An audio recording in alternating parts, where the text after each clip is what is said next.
So, Justin Timberlake is apparently calling himself a man of the woods now. That's interesting. Enjoy this review while I figure out why. BRB.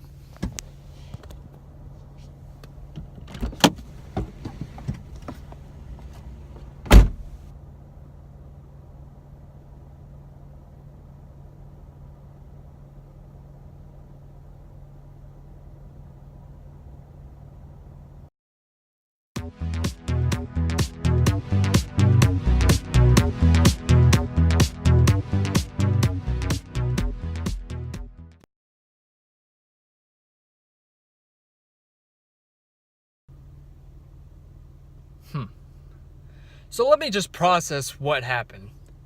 So basically, I just went into the woods for nothing but a pop-up fact. Son of a bitch!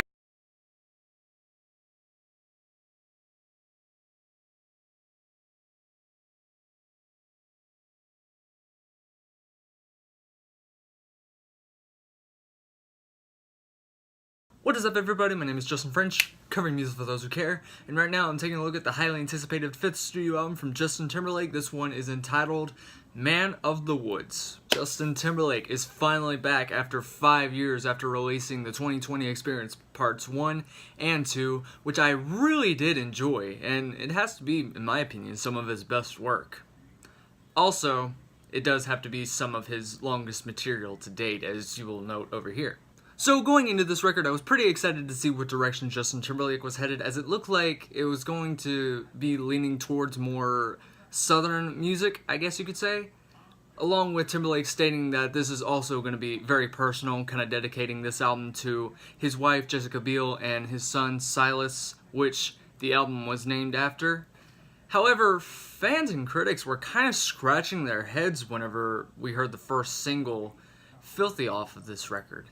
Whenever I did my reaction review to the track Filthy, I did say that it kind of had a feeling more towards Future Sex Love Sounds, his second album, just because of how it feels a bit more electro R&B-ish. And I still enjoy the music side of this track. However, the real issue I have with this track is the lyrics. The lyrics on this thing just aren't very good, in my opinion. Supplies was released about a couple weeks after Filthy, and I do have to say that that song is definitely more of an improvement. I really enjoyed the video of that track, and the thing is, the music is really irresistible. It's like an earworm, and I'm not gonna lie, I kinda don't mind Pharrell's ad-libs in the track, and Timberlake sounds pretty good on this track too. So after listening to those two tracks, I felt like this album was kind of being a bit misleading as to what its direction is going to be. Especially with the kind of southern teaser that we had gotten from the trailer. However, we did get that in the form of the third single, Say Something, which features Chris Stapleton. For some reason, whenever I hear that Justin Timberlake and Chris Stapleton are working together, I'm always excited because I feel like those two really have a nice chemistry between the two, and their vocals, whenever they sing, actually blend in very, very well together.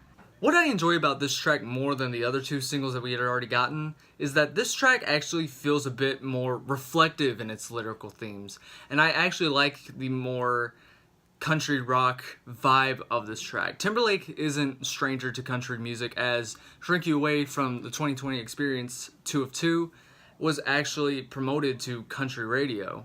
I don't know, I kind of feel like this track is also going to be a crossover to country music, but in a good way. I love the guitars on this track. The choir really adds more to this song near the end of the track. Timberlake and Stapleton sound really nice together. I really enjoy a little bit of the electronics. It tries to lean a bit less than the other two tracks, but it's pretty good, and I really love the guitars that play throughout this track. Definitely one of the highlights on this record. And then that leaves us with the rest of the 13 tracks that were unreleased until today. So, what did I think about them?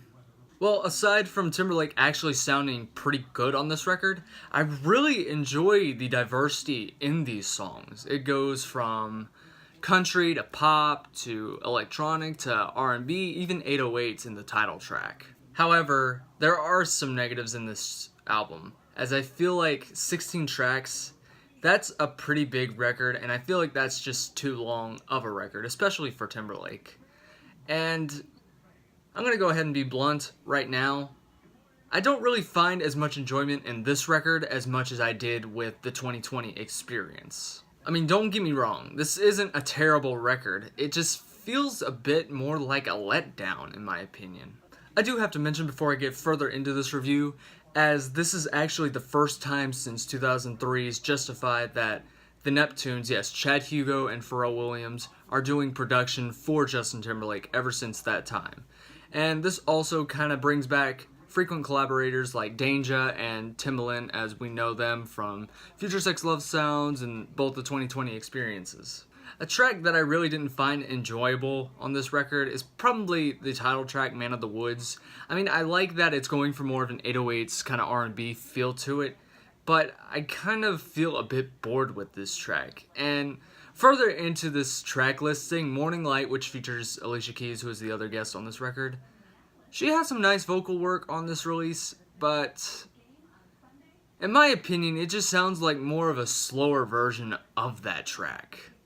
Just listen to it musically, and you'll kind of understand a little. Now, as much as I like Midnight Summer Jam vocally and instrumentally, as I really like the guitar lines that flow throughout this track, just the thing that is turning me off from this track is just the ad-libs. I get that Justin Timberlake is trying to be a bit more modern with today's sound, but I feel like this track would have done better if they'd taken that out.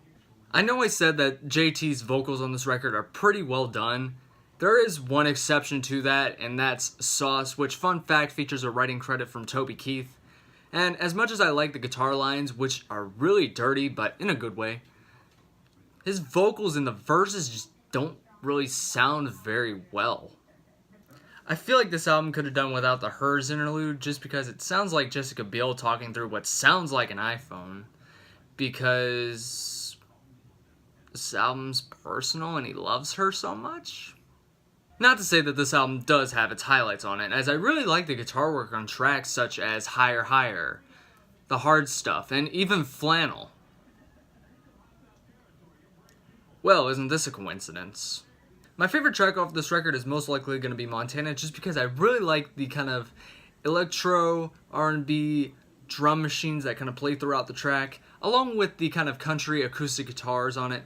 Justin Timberlake's vocals really sound very beautiful, and I love the personal approach that is on the lyrics of this track. Young Man, the final track that is on this record, opens and closes with his son Silas repeating Dada to him, and what I like about this track is it really does feel a bit personal and really hits that home.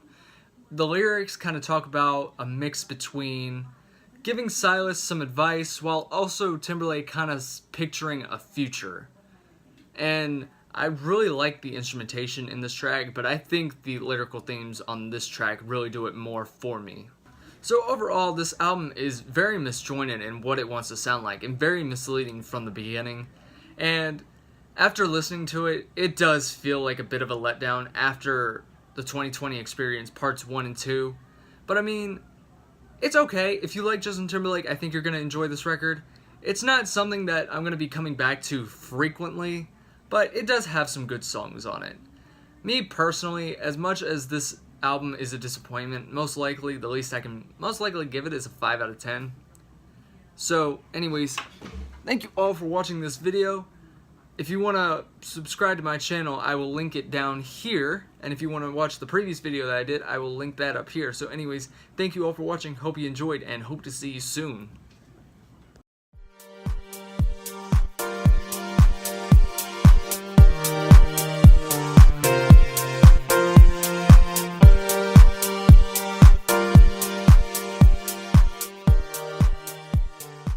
So apparently Justin Timberlake is calling himself a man of the woods.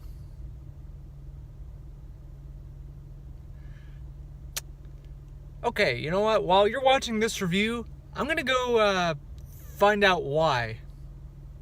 Enjoy the video.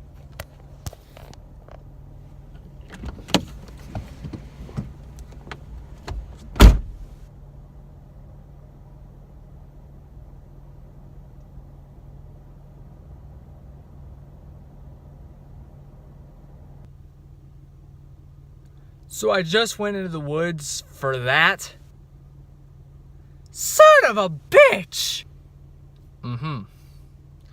So basically, I just went into the woods for a pop-up. So I pretty much just went to the woods for a pop-up fact. Son of a bitch!